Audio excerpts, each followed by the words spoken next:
Welcome to Lions Live 365. I'm your host, Michael Ayers, and today we are breaking down the final 50. Brad went crazy, man. Edward Scissorhands, he's cutting everybody. I just don't. He's cutting everybody. I don't know what's going on. I don't know if somebody pissed him off in the meeting, but he's cutting everybody. They cut all the way to 50. I really want to know how it felt to be like the 53rd or 52nd guy. You counting all the guys getting released. He's like, oh, we had 53. I made it, fam. Hold on, wait. I'm get. Yeah, you too. You cut too. Like, wow. This is crazy. We didn't cut down to 50. There has to be a plan. There has to be a trade coming up, a trade happening, or a free agent that is outside of the building that's coming, or maybe even a injured player coming back faster than they expected, that they want to get off one of these injury lists. Because it has to be something. There's really no reason to cut all the way down to 50 if you don't have anything planned. There has to be some level of verbal agreement, anything like that. But let's go over some of the surprise cuts. I mean, some of these are just like, whoa, right? So, first and foremost, we got Hassanin. He got waived with the injury settlement. I got a sneaky suspicion that he's going to end up back on the team. Probably like 8-9 weeks from now.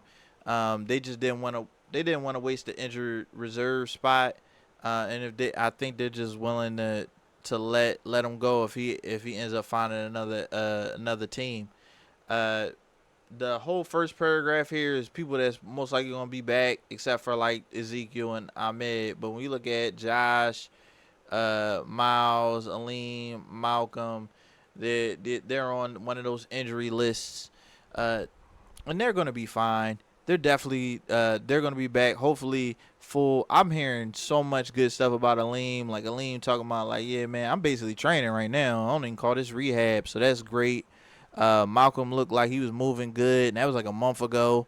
And then I don't know about Miles Frazier, but they are so dead set on leaving him on this injury list, like he's gonna be coming back. So that's good. So we have some depth coming back. It's just in a way that we're not used to seeing it. Then we got the guys that a lot of these dudes deserve to get cut. We need to stop. Like Miles Adams needed to go.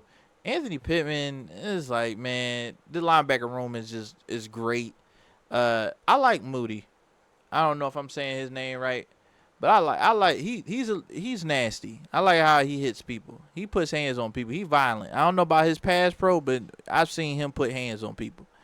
Tom Kennedy he's making so much money on this practice squad. I realize practice squad players be making like $400K. Yeah, he's gonna come for that Lions $400K forever. I don't know why. Why he never makes the team. Well, I know why. He's just a smidge not good enough. And this one was probably the biggest surprise. Dan Skipper is almost a Lions mascot.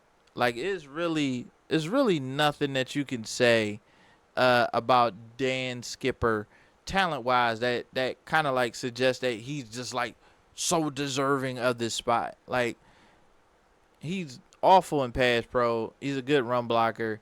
And, like, at the end of the day, we use him as, like, a 6 offensive tackle a lot. And I don't know, man. I don't know. Like, he's a fan favorite, and I'm one of the fans that don't find him as a favorite. I don't like him. Never have. But at the end of the day, y'all love him. I know y'all sad to see y'all hero go. I've never gotten it, but it's all good. Then we got the guys. I'm not going to say I'm happy somebody failed at their dream. But I'm happy they are off my team. I hope they go somewhere and be great. And when we talk about Hendon Hooker, this 800-year-old quarterback who still can't read a defense, I'm glad he's gone. He needed to go. He deserved to go. You can't read a defense and you like 27, then it's over.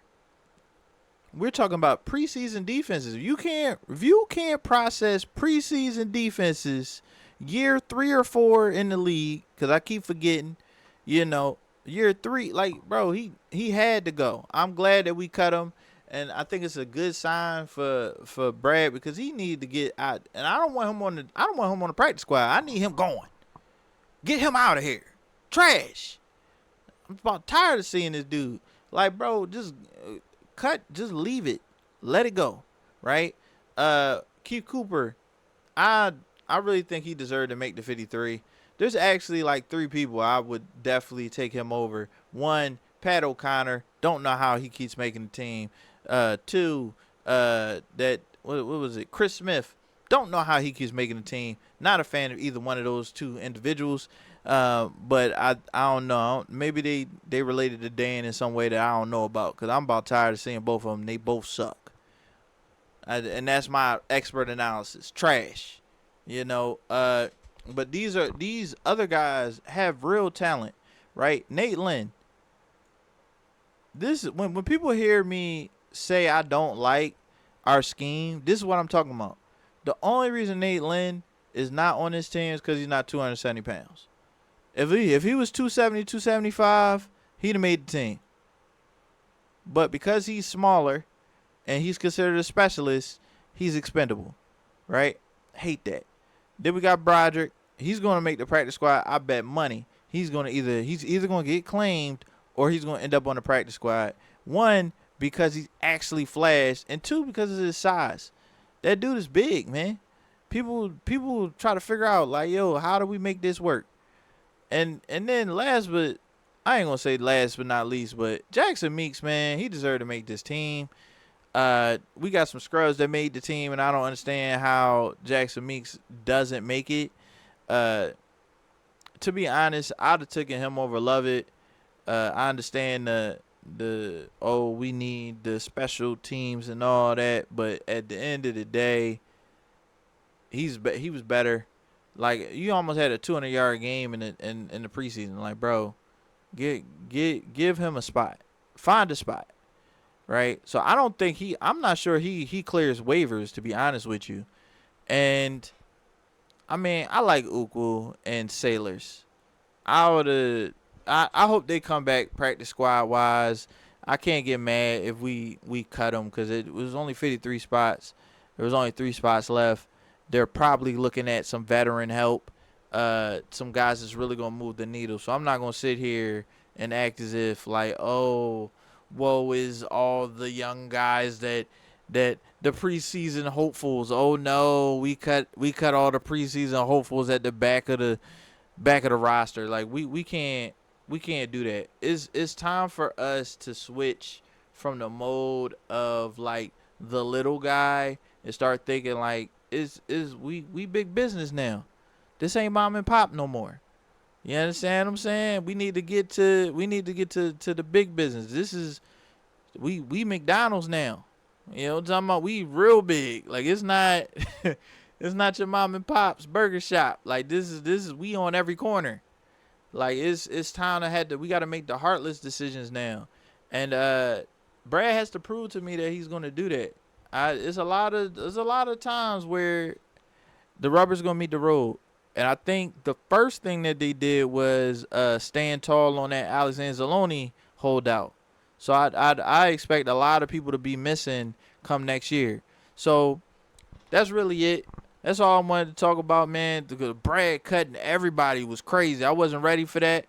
And at the end of the day, man, whether it's game day, draft day, or any day in between, it's Lions Live 365. Please like and subscribe. Peace out.